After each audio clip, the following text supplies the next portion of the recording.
Hello friends, இன்றைக்கி மாடி தோட்டத்தில் ஒரு ஹார்வெஸ்ட் பார்க்கலாம். இது வந்து செரி டொமேட்டோ. அதை ஃபஸ்ட்டு ஹார்வெஸ்ட் பண்ணிக்கலாம். அடுத்தது நம்ம மாடி தோட்டத்தில் போட்டிருக்க காய்கறிகளில் நாட்டு ரக காய்கறிகள் இந்த தடவை அதிகம் வந்து பயன்படுத்தியிருக்கோம். அதில் வந்து கத்திரி வந்து ஒரு 6 வகையான கத்திரி வந்து இன்றைக்கி ஹார்வெஸ்ட் பண்ணுறோம். ரொம்ப ஆர்வமாக இருந்துச்சு இந்த நாட்டு ரக காய்கறிகள்லாம் எப்படி காய்க்குதுன்னு பார்க்குறதுக்காக. ஒரே மாதிரி கத்திரிக்காய் வந்து எப்போவுமே போட்டு அதை தான் அறுவடை பண்ணுவோம். இந்த தடவை 6 வகையான வந்து கத்திரி செடிகளை போட்டு அதுலேருந்து இப்போ ஹார்வெஸ்ட் பண்ணுறோம். இதுதான் ஃபஸ்ட்டு ஹார்வெஸ்ட்டு. இந்த ஆடிப்பட்டத்தில் போட்டதில் கத்திரிலேருந்து எடுக்கிற ஹார்வெஸ்ட்டு. சூப்பராக இருக்குது பாருங்கள். இதில் பார்த்தீங்கன்னா பவானியில் நீல கத்திரி இருக்குது, கருநீல கத்திரி இருக்குது, அப்புறம் மணப்பாறை கத்திரி, முள்ளு கத்திரி.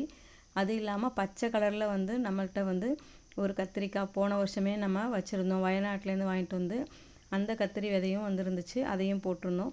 இது வந்து வேலூர் முள்ளு கத்திரிங்க. அது கத்திரி செடிக்கு நிறைய பூச்சிகள் வந்துச்சு. அஸ்வினி வந்துச்சு, மாவு பூச்சியெல்லாம் வந்துச்சு. இருந்தாலும் பார்த்தா நம்ம வந்து ஒரே ஒரு தடவை மீன் அமிலம் ஸ்ப்ரே பண்ணோம். அதுக்கப்புறம் வந்து வேறு எதுவும் வந்து பூச்சி கட்டுப்பாட்டுக்காக செய்யவே இல்லை.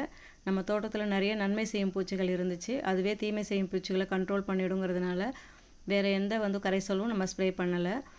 பூச்சி நோய் தாக்கம் வந்தால் அதை எதிர்கொள்ளக்கூடிய அந்த திறன் வந்து அந்த நாட்டு ரக விதைகளுக்கு இருக்குது. அதனால தான் நம்ம நாட்டு ரகத்தில் இருக்க காய்கறி விதைகளை வந்து பயன்படுத்தியிருக்கிறோம். ரொம்ப கடுமையான வெயில், அப்புறம் இப்போ கொஞ்சம் மழை அப்படி இருக்குது.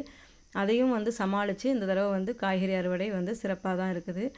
மேற்கொண்டு கொஞ்சம் வேப்பங்கொட்டை கரைசல் வந்து அடிக்கணும். நான் கொஞ்சம் வெளியூர் போயிட்டேன், அதனால் அடிக்க முடியாமல் போயிடுச்சு. இனிமேல் அதை ஸ்ப்ரே பண்ணலான் இருக்கேன். மிளகாய் கொஞ்சம் இருந்துச்சு, அதையும் ஹார்வெஸ்ட் பண்ணியாச்சு. ஆடிப்பட்டத்தில் போட்ட காய்கறிகளில் கத்திரிலேருந்து இன்றைக்கி தான் வந்து முதல் அறுவடை. அதுவும் வந்து 6 வகை கத்திரியை வந்து ஹார்வெஸ்ட் பண்ணது ரொம்ப சந்தோஷமாக இருந்துச்சு. இது இல்லாமல் மிளகாய் ஹார்வெஸ்ட் பண்ணியிருக்கோம். ஒரே ஒரு செரி டொமேட்டோவும் ஆடிப்பட்டத்தில் போட்டதுலேருந்து ஹார்வெஸ்ட் பண்ணியிருக்கிறோம். இன்னொரு வீடியோவில் பார்க்கலாம். நன்றி.